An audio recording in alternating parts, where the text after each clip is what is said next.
प्रभास वाजपेयी जी कानपुर से। जी से राधा वल्लभ शर्मा। श्री हरिवंश महर्षि। महर्षि, भाग्य और कर्म में क्या प्रधान है? कर्म किया जा रहा है और जो कर्म किए हैं पीछे, उससे भाग्य बनता है।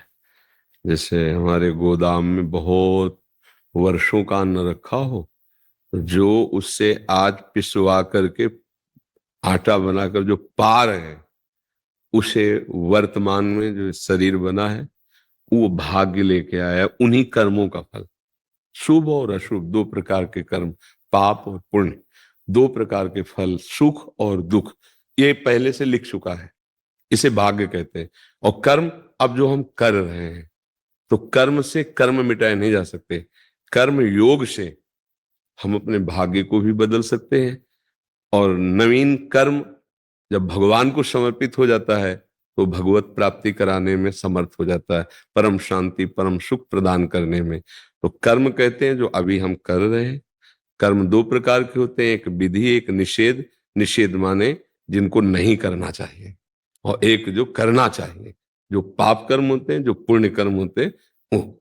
और जो भाग्य होता है, इन दो पीछे जन्मों में जो हमने किए, उससे भाग्य का निर्माण होता है इस जन्म का। अब वो उसको भोगना पड़ेगा इस शरीर में। इस शरीर का कि आपको 18 वर्ष में, 20 वर्ष में, 25वें में, 23 में, वो सब लिखा हुआ है। वो समय से आता रहेगा और आपको सुख और दुख देगा। जैसे कोई दुख नहीं चाहता, पर आता है ना दुख, क्योंकि पहले से हमारी कमाई है। और हम अगर सुख भी ना चाहें तो जबरदस्ती ऐसे ही आएगा जैसे दुख आता है। अब हमको ऐसे कर्म करने हैं जिससे हमारा पूरा का पूरा गोदाम भस्म हो पाप पुण्य का।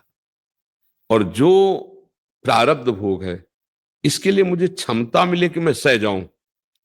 और जो आगे के कर्म हैं वो ऐसे निर्विकार हो कि मुझे बांध ना पावे, दुख न दे पावे। उसी के लिए अध्यात्म है, उसी के लिए भगवत चर्चा होती है। अगर हम प्रत्येक कर्म धर्म शास्त्र युक्त करें और भगवान को अर्पित कर दें और नाम जप करते रहें, सब ठीक हो जाएगा। तो कर्म और भाग्य का मतलब समझे?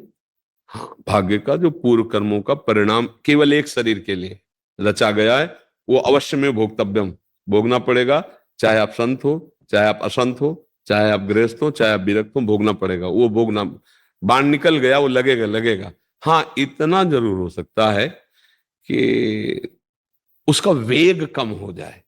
बचाव पक्ष भी कि आपके कान को छू के निकल गया, गला नहीं कटा, ऐसा हो सकता है। भजन का प्रताप ऐसा कर सकता है, पर वो छुएगा। अगर वो ऐसा नहीं हो सकता कि आपको भोगना ना पड़े। नहीं तो देखो बड़े बड़े संत महात्मा जो भजन के महाधनी रहे, उनको भी कैंसर ये सब बड़े बड़े रोग हुए। तो इसलिए प्रारब्ध भोग जो होता है, प्रारब्ध वो इसी को कहते हैं। नवीन कर्म जो अभी हम कर रहे हैं,